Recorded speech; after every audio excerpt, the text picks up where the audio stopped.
Hello, Ann Arbor. Hello. That was really boring. Hello, Ann Arbor. Hello there. Hello and welcome to the 41st annual meeting of A2 NewTech. On behalf of the organizers of A2 NewTech, Doug Song, Louis, who usually sits in the back, but he's not here, Roger, David Brophy, who's always with us in spirit, and our honorary organizer today, Lori Cookmark. Lori, stand up. What's with the echo? Big hand for Lori. Welcome to the beautiful and talented Blau Auditorium, where we're going to hear 5 excellent presentations from 5 excellent companies that can only get better because you make them so. Because you are the tip of the burr of the router, not that kind of router, that sharpens and hones them to a fine patina or something like that. Anyway, it's the Q&A that is the benefit to our 5 presenters who will give us 5-minute chalk talks on their startups and then entertain us with trying to not answer the questions that we ask them. So it's up to us, especially to ask really good questions. A2 NewTech is sponsored tonight by the Ross, I can't forget the name of it's the Entrepreneurship and Venture Club. Okay, Roger, you have to edit that out so it sounds like I got it right the first time. Also by A2 Geeks, the soon-to-be tax-exempt nonprofit organization that brings lots of great A2 Geek programming to you. We're working now to turn this scrappy grassroots organization into a scrappy official organization. So my name is David, and I am your draw MC. The first project that we're going to look at tonight is Project Clarity. I know this company from a few years ago, and I had the privilege of coaching them in Sparks Entrepreneurs Boot Camp. Entrepreneur Boot Camp grads, Entrepreneur Boot Camp applicants. See, that's the problem. Boot Camp's coming up next month, and this is pretty much your last shot to get on the AnnArborUSA.org website. If this is an experience that's valuable to you, you'll know in about 10 minutes when John is done with his presentation if it is indeed valuable. But the Entrepreneur Boot Camp program is one where I got a chance to spend an hour and a half learning about an organization that is not the one, actually, that's going to present tonight. That was another one, but John was involved. And John, not only did I coach him in boot camp, but let's give John a big hand. This is his last day of school ever. He's out of here. And when I say he's out of here, I really mean he's out of school. Of course, he would never leave Ann Arbor.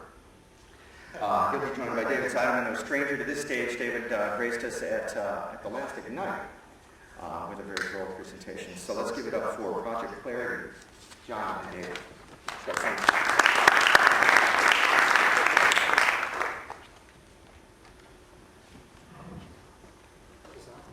You guys hear me? Yep. Alright, so inspiration for this project came from my dad, who has worked all his life in the defense industry doing program management, project management. And this has come out of the problems that he's seen over the last 20 or 30 years working on these projects and trying to help communication on the projects. So I've got a little video for you to explain what it's all about.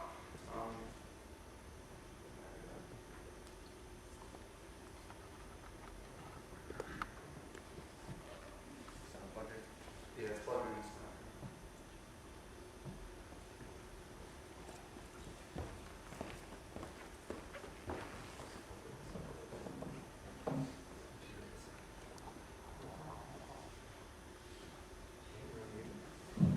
That's part of the world without fire alarms.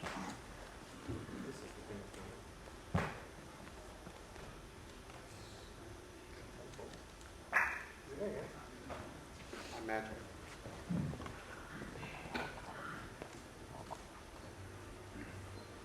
Imagine a world without fire alarms. In this world, the fire chief spends most of his time wandering around the city looking for fires to put out.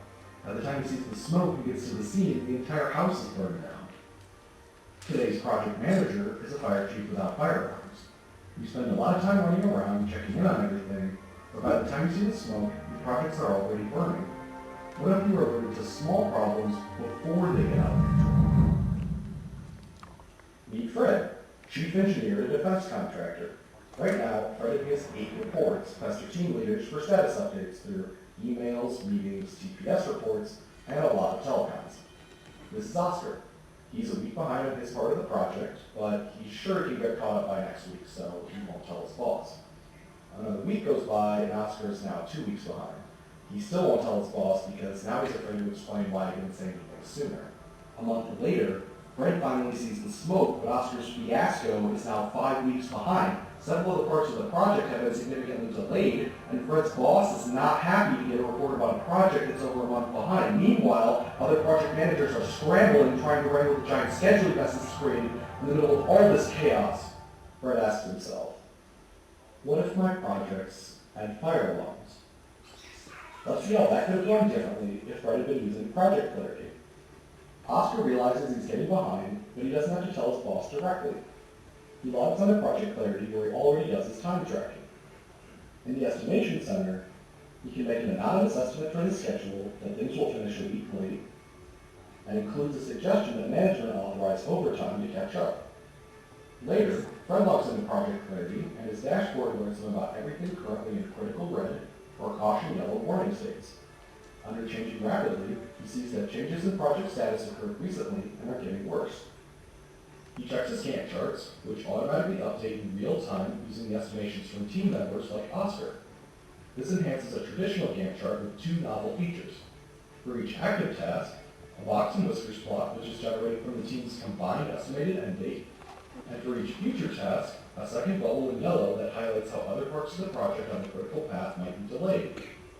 In the detail view, he gets an estimate for the project end date, along with the confidence interval. Here, a narrow range indicates his team members' consensus on schedule expectations, while a wide range would indicate disagreement. Fred also receives anonymous comments about why this is happening and what he can do to help his direct reports. He sees that things are taking longer than expected, and overtime could help get caught up. He goes to the budget tab and sees that it's on target. Fred decides to approve overtime, since delays in the rest of the project would be more costly.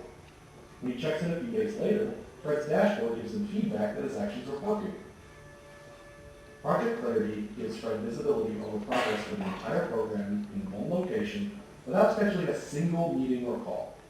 You can also import project data from Microsoft Project or export data to an image. All right. So that's it. So David and I, so the voice you hear in the movie is David. David and I are trying to bootstrap this company by doing marketing videos similar to the one we did for our company you see here. And it's still very early stage. So this video that you see is just mock-ups that we have animated. The software doesn't exactly exist yet. That's our project for the summer. Well, thanks for your time.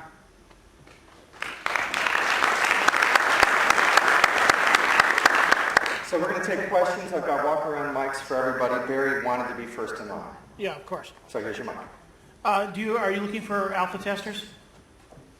Ooh, you Are like we this need guy. alpha testers? Is that what you're asking? Yeah. I mean, sure, yeah, we want part of one. I mean, we haven't built the software yet, so we're not quite there. What comes before alpha testing? He's eager. You got one. All right, so lesson to future presenters. Don't say anything. Make a video. Next question. In the back.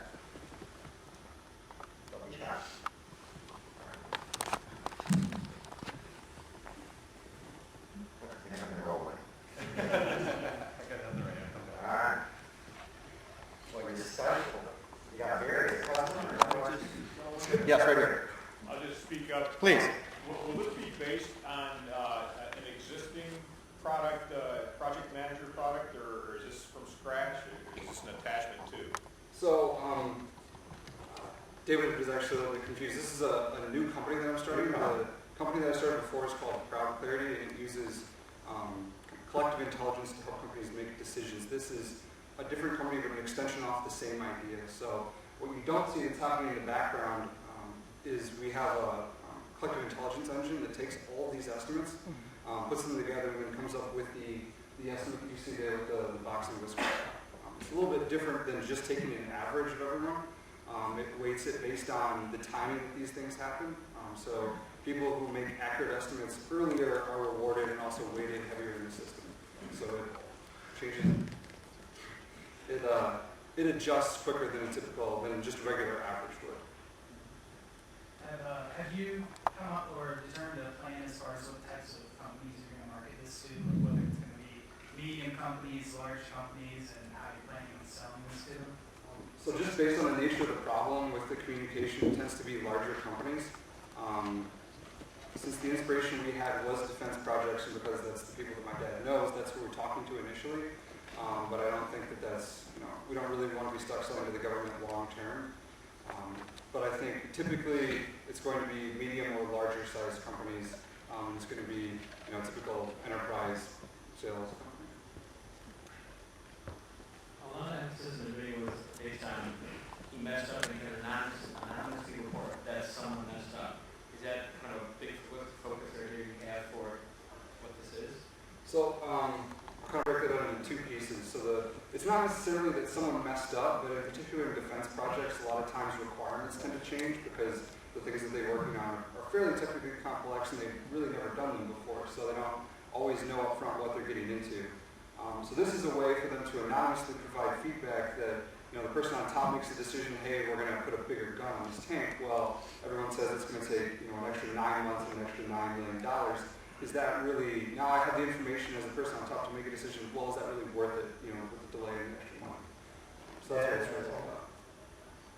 Yes, so what competitors do you have to take care of? So we compete against all the other project management software out there. One of the ones I just ran into recently is called Liquid Planner.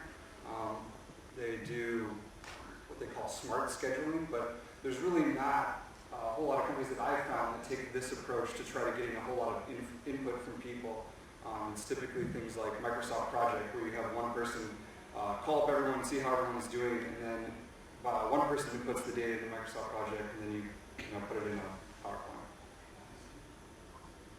Tina? I'm Fred. Fred. That orange old pretty good. And I'm starting a new job at GE in a week and a half, so I probably need to target customer base. If I were using Microsoft Project already, what would your tool give me that Microsoft Project? Why would I want to invest in it if I'm already using Project? Sure. So, All right, is that mic on? Because I think I'm the only one who heard Tina say, I'm starting at GE next week. Woohoo.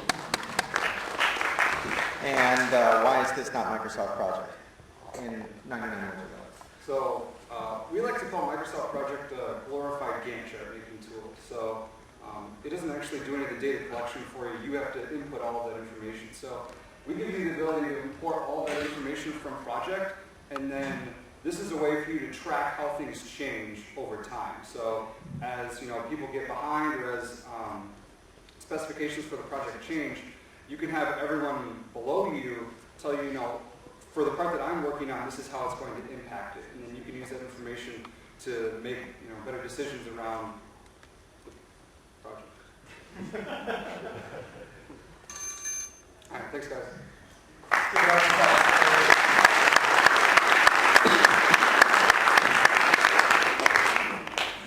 All right, and let's see, we started out boot camp. Participants in this round of the Great Lakes Entrepreneurs Quest.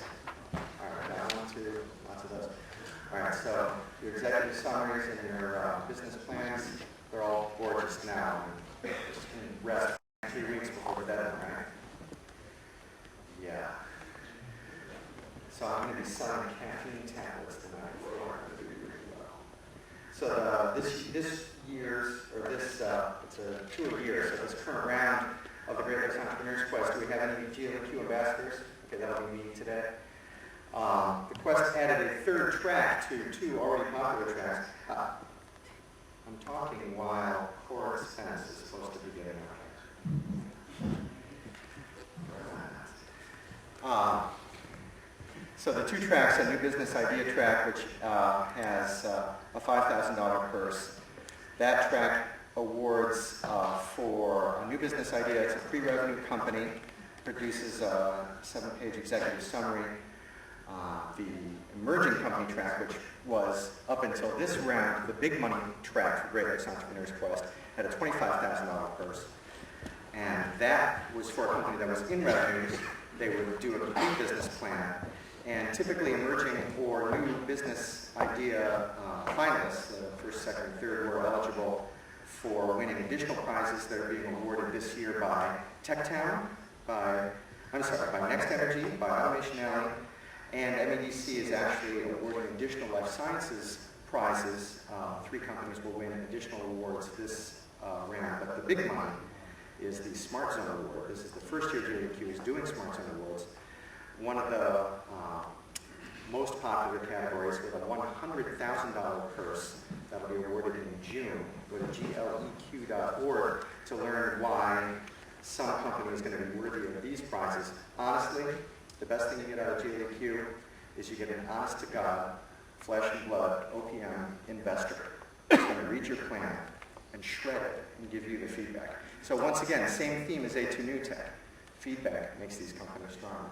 Are you ready now? Sure. Alex, I asked him originally to come up and show us why he's a nationally ranked table tennis player, but instead he's going to talk about correspondence.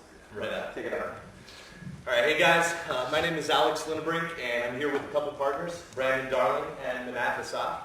And together, we're putting together this product, Core Expense, that I want to tell you about. Put simply, Core Expense saves businesses time and money by taking the headaches out of business expense reporting process. So we do this by combining a normal corporate credit card with our state-of-the-art web and mobile platform to provide fully IRS-compliant electronic records, which this is an industry first, the way we do it, and also to simplify the entire process down to just a few clicks. So, the problem.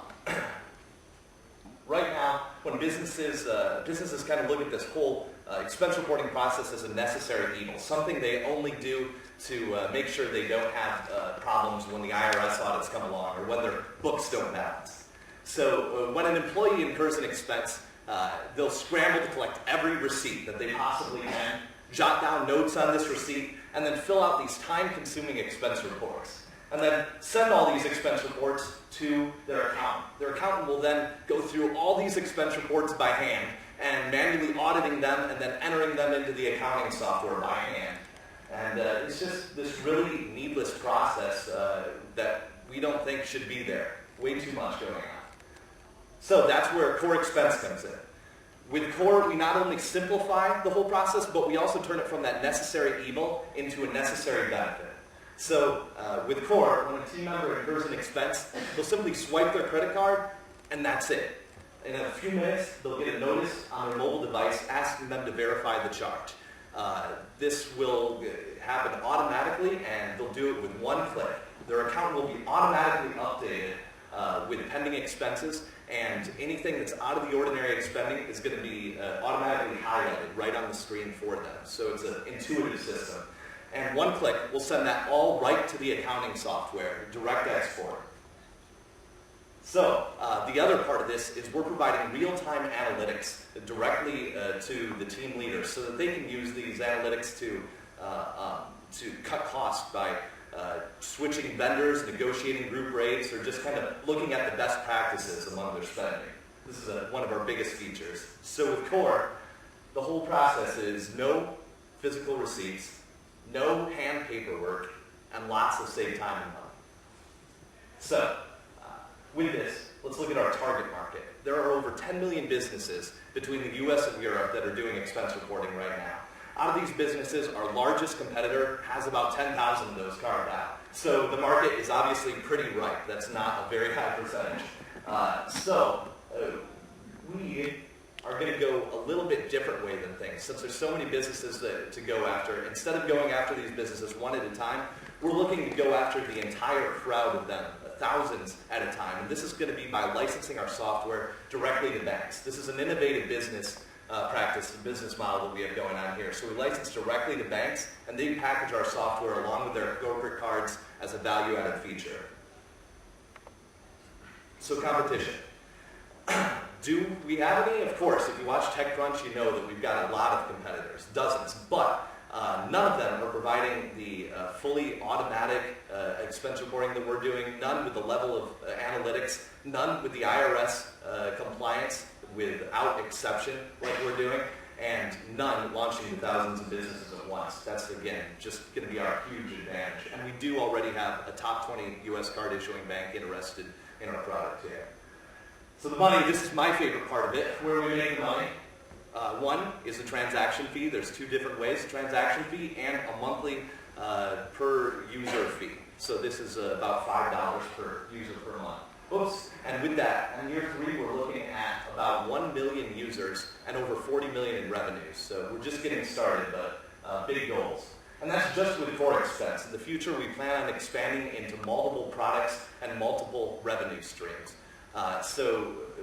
Without saying too much right now, I just want to throw out there that we're putting a huge bet on the future of mobile and geolocation in the enterprise space, as well as we've already seen how significant it is in the consumer space. We think it's going to be just as big in the enterprise space.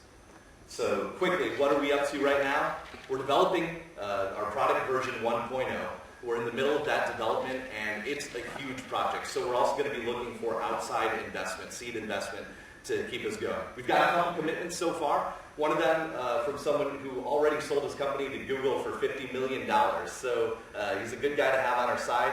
And we've got a couple other commitments, but we're still looking for more. So please, if you know anybody, send them our way. We've got a great opportunity here and a lot of promise behind it. So after we get that development out of the way, we'll be able to license with our first bank and seek additional bank partners, and then seek growth investment, growth capital towards a public launch to the world. And that's core expense.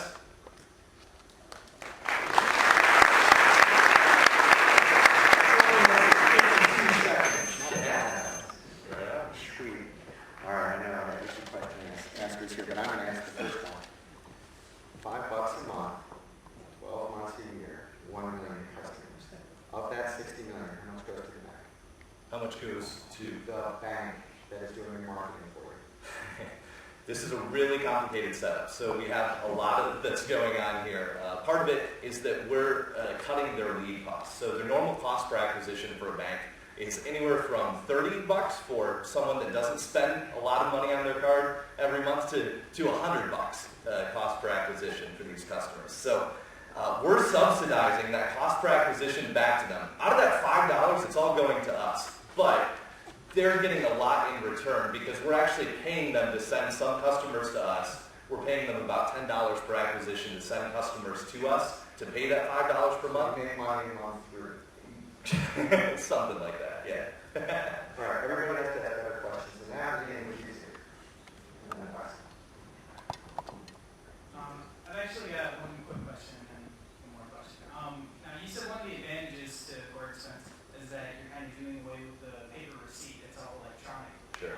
According to my accountant and what I've read, the idea that you don't need paper receipts because you've got like a credit card report is still under debate, and like there's a lot of debate as to whether that would actually hold up during an IRS audit. Doesn't work. It's been struck down a couple times. Right. So you're not actually doing away with it. Nah, we do more than that though. It's not just a credit card statement. We're combining a lot of different sources coming in. I didn't mention this, but we're combining some sources like the credit card transaction data. That's why we need this connection to the bank. We're doing this as close to real time as possible. And that's actually what the IRS says. They say records that are kept at or near the time of transaction.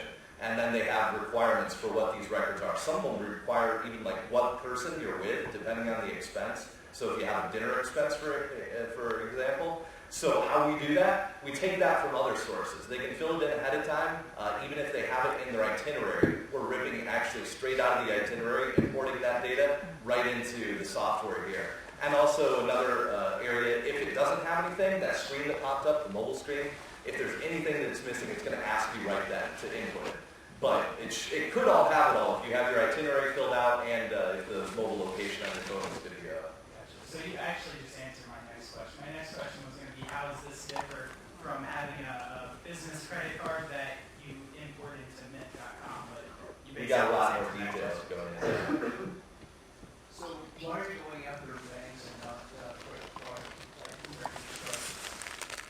card? We are. I actually just had a good conversation on Friday with MasterCard, and they said we're already in bed with one of your competitors.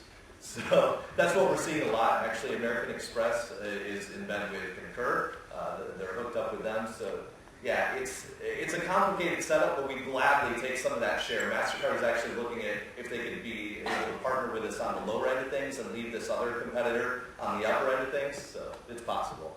And what about, a lot of itemized receipts, some from like alcohol, some people, certain things are covered, some things are not reimbursed.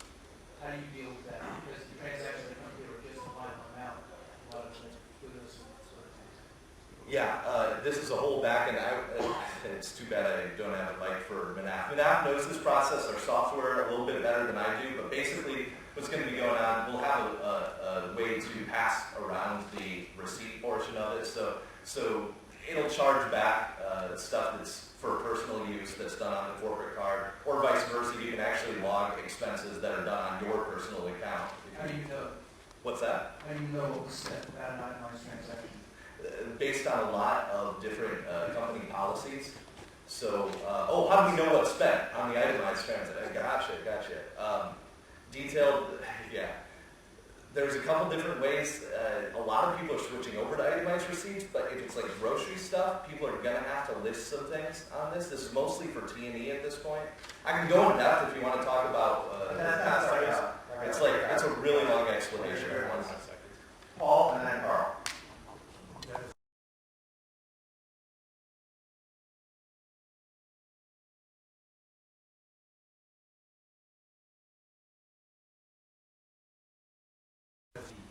Where's your proprietary position? Because there are some other companies out there working with similar items. I've seen a few pictures along the way to automate synchronous the essential core processes of work. Mm-hmm. An IP position. Yeah, well, we've cleared all of our IP. We are set to go. We can get around everything that's existing, and we're working on our own patents. We have a couple prelims and a couple,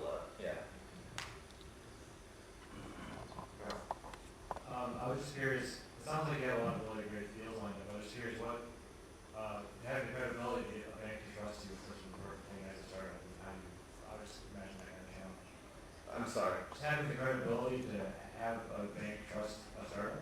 Oh, What's the go-to-market when you're talking about yes. that? Yeah, we have a great incubator in Wisdom U. That's some of our credibility. We've got the entire, if you know Quicken Loans and that business, there's a lot of big names in there. They're all behind us. They're behind this Detroit incubator by the name of Wisdom U. We also have some great advisors on our side that people like to trust. So that's hopefully what we got going forward, as well as software backgrounds ourselves. Yeah. All right, Alex, the entire staff's time to open some questions for you.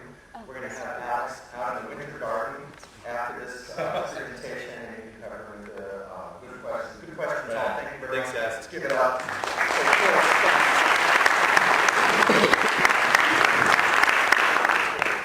right, Karl, you're up. You good? Karl Rosaen actually didn't. Oh, you want to go next? I'm not doing it wrong. Yeah, you're doing it wrong. Okay. Let's go back to PocketPico. Okay. Thank you. All right. Surprise. It's the end of your turn. All right. I was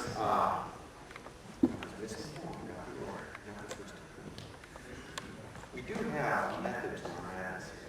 Doug is the organizer of organizers. He's been here for 20 days for watching stop watching. I appreciate that. Doug is a presenter today.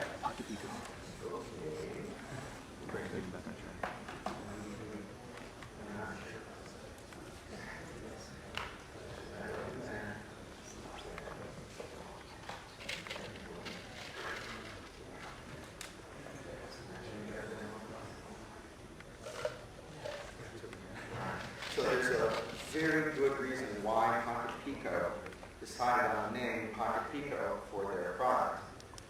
Let's do a quiz. Who knows what that is? Right. Yeah, pretty small measurement of what's current. Can't remember. Charter. Pico owners. Okay. And then the pocket part? It's small and it measures Pico. You can be our MC. Stand up, give me a hand. So we got Red is producing the world's safest and the only low current heater. Thanks to the safe ranging feature, users can be confident that their products will never be damaged by touching instrumentation. Now, I have to tell you, there's more than picoamps of current in my pocket. And so I'm very eager to hear that what Greg and Ian had in their projects. Ian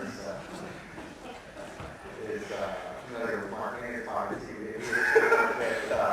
met at Arbor Spark, where he was interested in the tech transfer program. And this is not we'll take it away, Ian and Greg, and PocketPico. Great. So again, my name is Ian Dailey. I'm here with Greg and Eric. We're with a company called Innovations.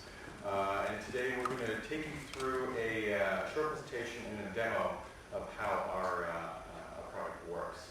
So our company Innovations is located right now at the Tech Brewery. And what we're doing is we're creating instruments for the electronic test and measurement instrumentation market. And the first product is the PocketPico. You got a brief little overview, David.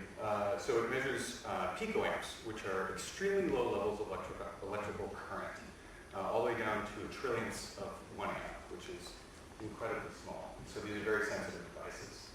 And we like to think of our device, these devices would be used by people developing circuits for portable electronics, hearing aids, pacemakers, RFIDs, anything in a small compact package that you want to have a very long battery life with. Now, we like to think of ours as the tape measure of low power engineering. And that's because our device right here, like a tape measure, is rugged, it's small, and it's the device that you're going to grab if you're an engineer and you want to take a quick, easy, low power measurement without a lot of fuss. So to give you a little context, this is a typical lab setup. So you can see the bench up there and a lot of instruments piled up. Our main competitive product is one of these products. Stacked under 3 or 4 devices and pretty hard to get at. Like that, ours is right on the bench, much, much smaller, and something that you can just pull out, take a quick measurement, put it in the drawer, or hand it off to a coworker. So let's go back to the other device, the main device, main competitor, Keithley 6485. Now this is similar to other auto-ranging picoammeters. They really have 3 main problems. First of all, they can do damage to your test circuits. Like I said, these are very sensitive circuitry that you're developing, and when these are switching ranges, there can be a voltage spike. And I'm going to let Greg tell you a little bit more about that in a couple of minutes. Second of all, it's large. It uses legacy GPIB cables. They're really hard to share, so every single person will have to have their own test setup at their bench. Third of all, it's difficult to use outside of the lab, and we'll talk about a little bit more about that in a second. So the PocketPico is really the antidote to all of these problems. That's great. So first of all, it's safe. It's never going to do damage to your test instrumentation through the circuitry that we have. It's portable and easily shared. And third of all, it's easy to use. So this is just like a tape measure, not hard at all to use. So I'm going to pass it off to Greg. Thank you, Ian. So, as Ian said, the PocketPico is a safer alternative than the Keithley picoammeter. And one of the reasons for that is because Keithley and other competitors use auto-ranging. This auto-ranging has several different ranges that are switched between by the switching relays. When you switch a relay, you induce a voltage into the circuit that you're testing, and that voltage can damage your circuit, your device under test. If you're using, if perhaps you have a circuit that took you several months to develop, and your PhD depends on it, and you blow it, you've got more months before you graduate. So anyway, here we've got a red line and a blue line, and the red line is what happens as you switch range with a auto-ranging ammeter, and ours is the safe ranging picoammeter. So the points here is that you have no lost work, no time wasted, and no money wasted. And we also have provisional patent on file to protect this technology. Pertinent information market, we see 70 to 100 million, and with that growing up to 50% because we're taking it out of the lab and you can use it at customers, etc. Sales, direct sales, website, reps and distributors, pricing it at about $1,200 a unit. And I'm rushing to get to the demo.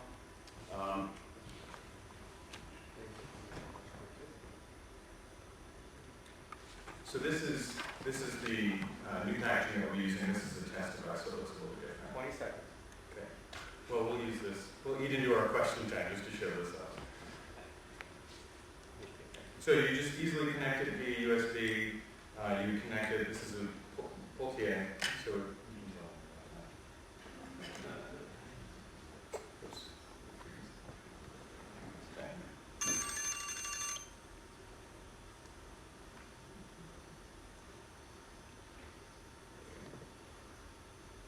So what we have is a device that measures temperature and changes it to a voltage or into a current.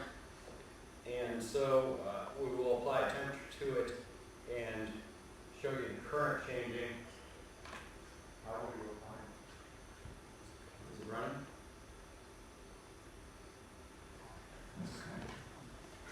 This is a great demo.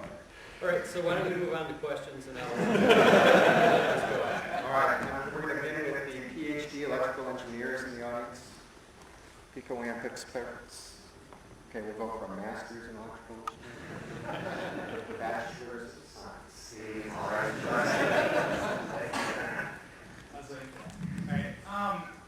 How often do you have to calibrate this? Can it be done in-house by the companies using it? How does that compare to your competitors? That's a good question. Competitive units you need to tend to you have to get it calibrated, and I think they recommend annually. Ours we can send the necessary information to same companies, or they can send it back to us. So it'd be a very similar process. Paul? You went through the farm data very quickly. Do you know how much in revenue the key machine represents? That's a good question. You mean to the total sales? Yeah, how much in your key units off the machine? No, we don't have that exact information. Their price is around $1,500, and then you also need to buy. Is that what you're asking? No, I'm looking for total revenue. Size of market. Size of revenue. Okay. Yeah, that's where the $50 to $100 million comes from. Well, them and other competitors. Yeah, they're basically the major competitor. So a good portion of that 100 million comes from that one. Yes. Yeah, especially in And the we're US. not competing directly with them. We are actually complementing them in the market and also expanding the market, because you can take this to trade shows, you can take it into sales calls and things like that, whereas with something the size of a boot box, you can't do that. Carl? You might have said this, I was curious, the price difference? Yeah, the price difference is, Keithley's the main competitor, like we said. They retail for about $1,600. You got to buy a converter box, you got to buy cables, they're usually about $200 a piece. And so if you look at total combined cost, you're looking to outfit a new lab, $2,000, over $2,000 for them. And we know that we don't have the brand name, we don't have the legacy.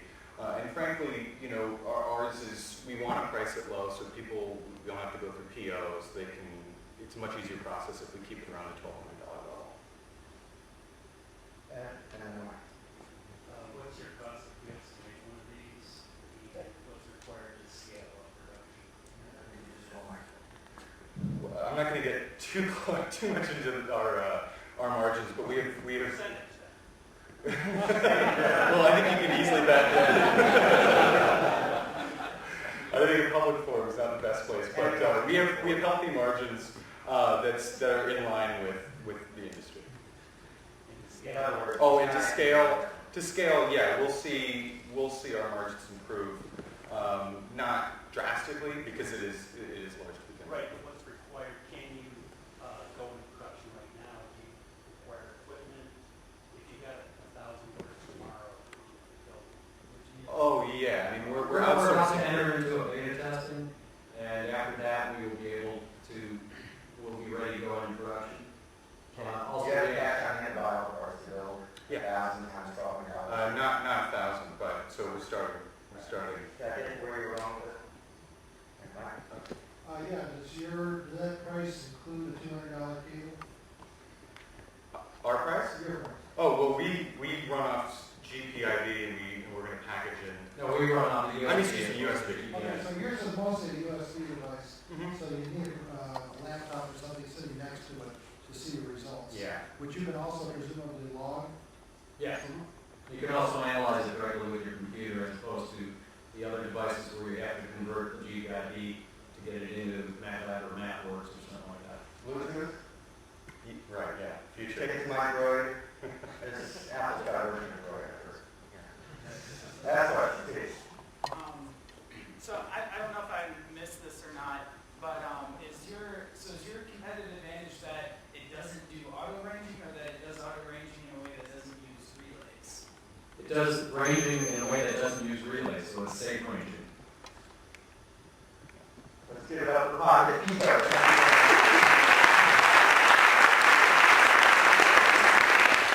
And those of you who are waiting for Stan Jello to arrive, there he is.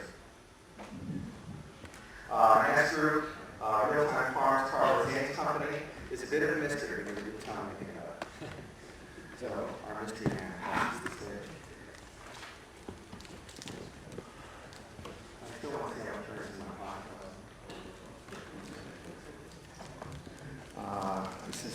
This is sorry, the 41st. Oh, thank you. I'm going to read now. Karl Rosaen, Real-Time Farm, real-time view of local food. Thank you, Roger. All right, so Roger, you filmed me here last month talking about Google Fiber. Whatever happened to that video? It's out. It's up. Yep, it's been out. Did it win? I don't know. Because, you know, if we win the trip to Weber's Inn, our wives are going to, like, really freak out about this, Roger, because it's us, you know. It's just a dinner, it's not a weekend. Oh, okay. Well, it depends. If you get all the courses in Slider.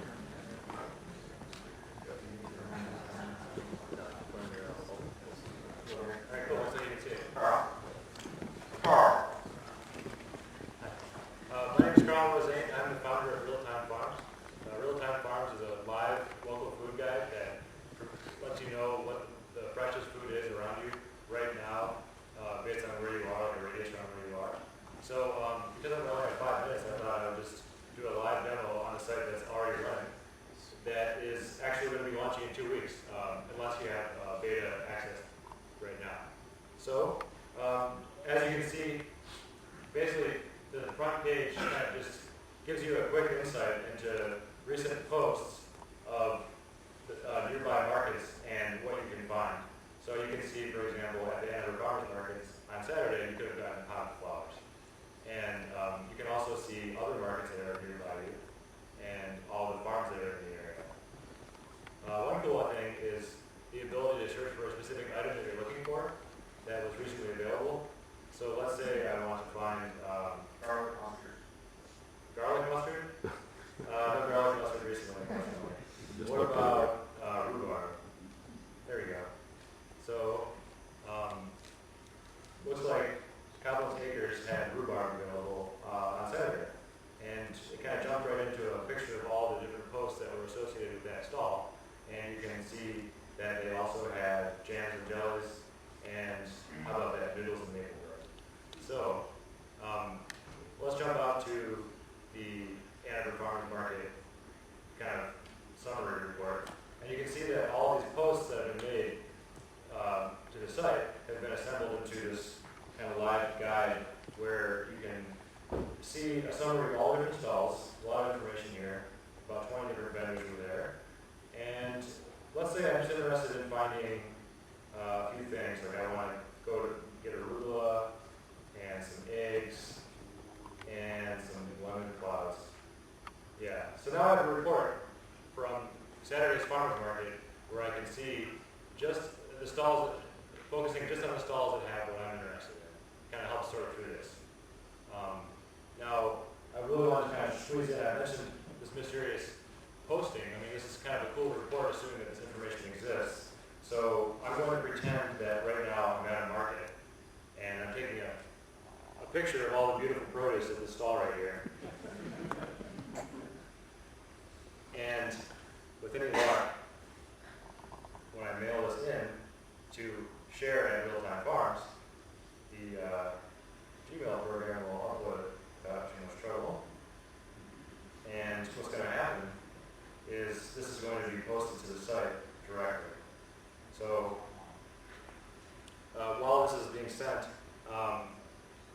if you have a phone like the Nexus 1 or an iPhone that tags photos, that sort of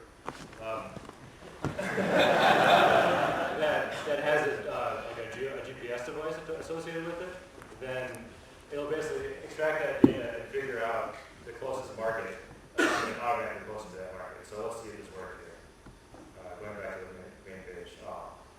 Let me look and see if the Gmail will find and I send messages and see whether it's uploading. Alright, looks like it gets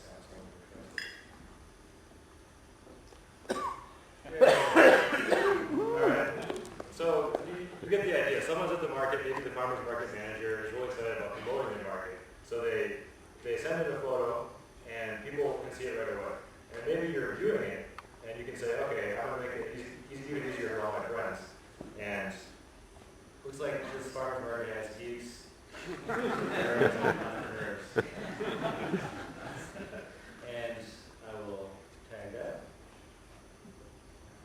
And now, whenever anyone, but by the way, because this is a new day, it assumes that we've created a new market, so it kind of automatically creates these new reports grouped by the day.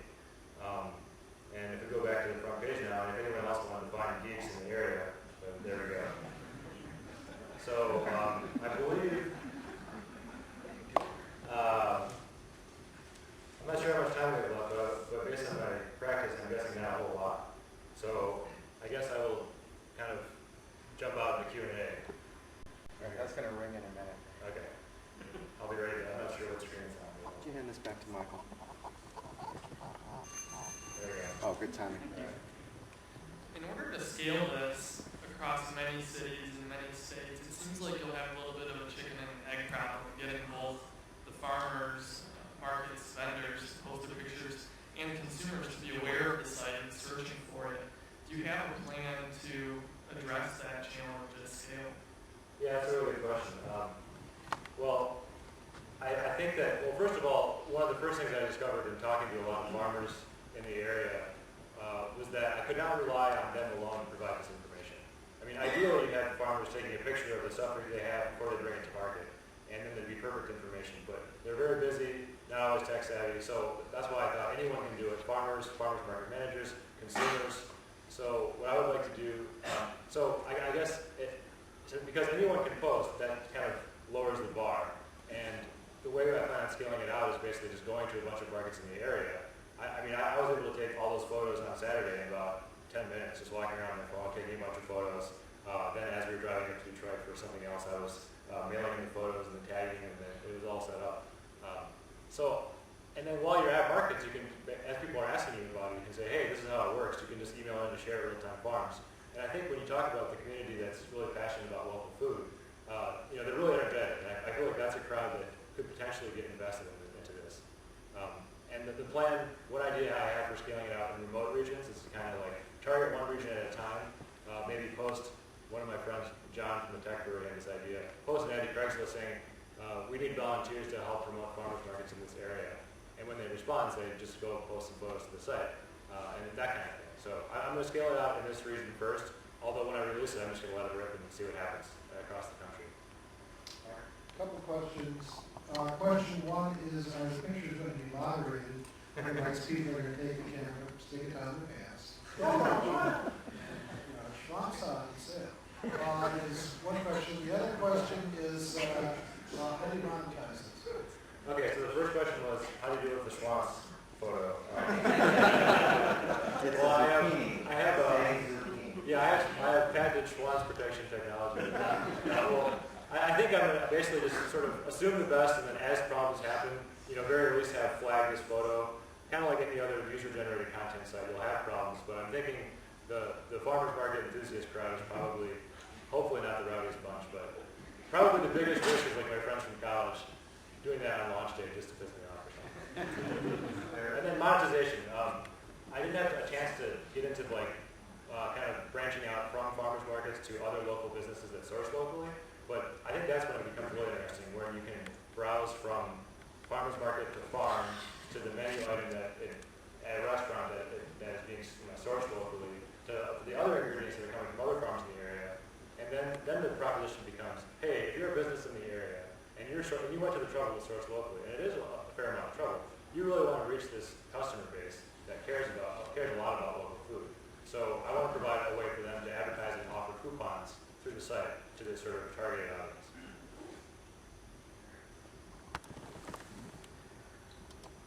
Should have just used my teacher voice.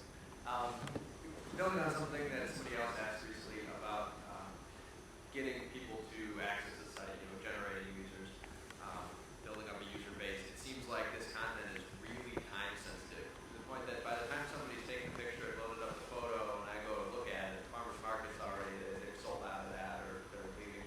How do you expect to handle the key time sensitive nature of this? How does that affect your business plan? How does that impact getting people to want to use the service? Yeah, I think I'll have to see how important. I think my experience has been if you post a photo at 8 o'clock, many things will be available throughout the market. So if you check it out, it's open from like 8 a.m. or 7 a.m. until 2 p.m. So there's a pretty big window there. Secondly, there's kind of a day of advantage, and there's also kind of like a beyond that kind of categorization advantage where you can see kind of seasonality based on really what was there, or even if you look and see what was there last week, it's a pretty good indication of what was there, what's going to be there this week. So I think the longer you go back, the less certain it becomes.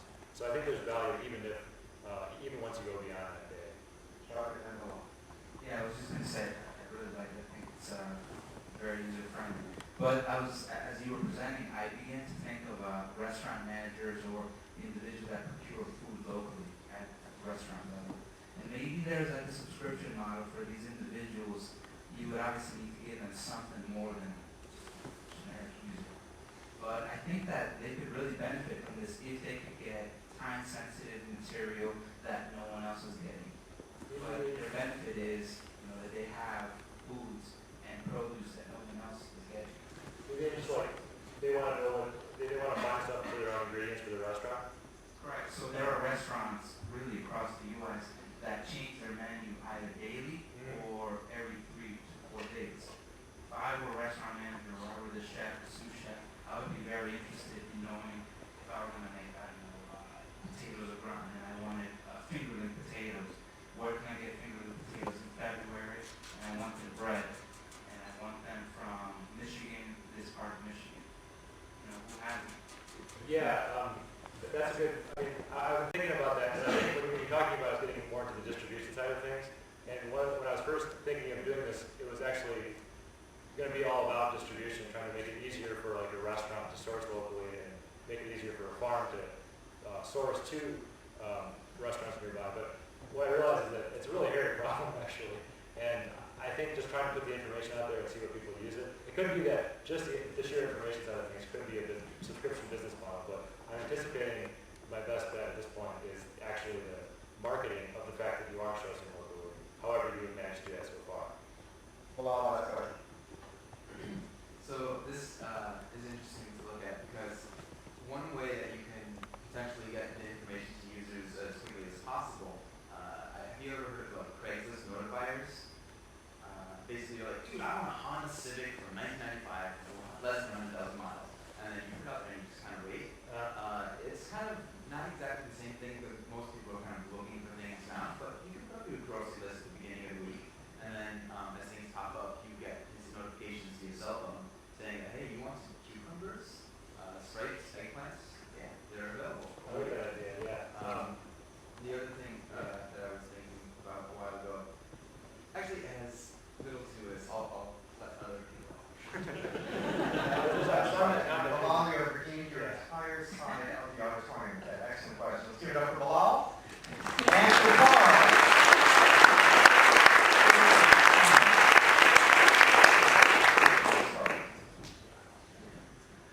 All right, last and would never ever be least, Doug Stone, our organizer of organizers, is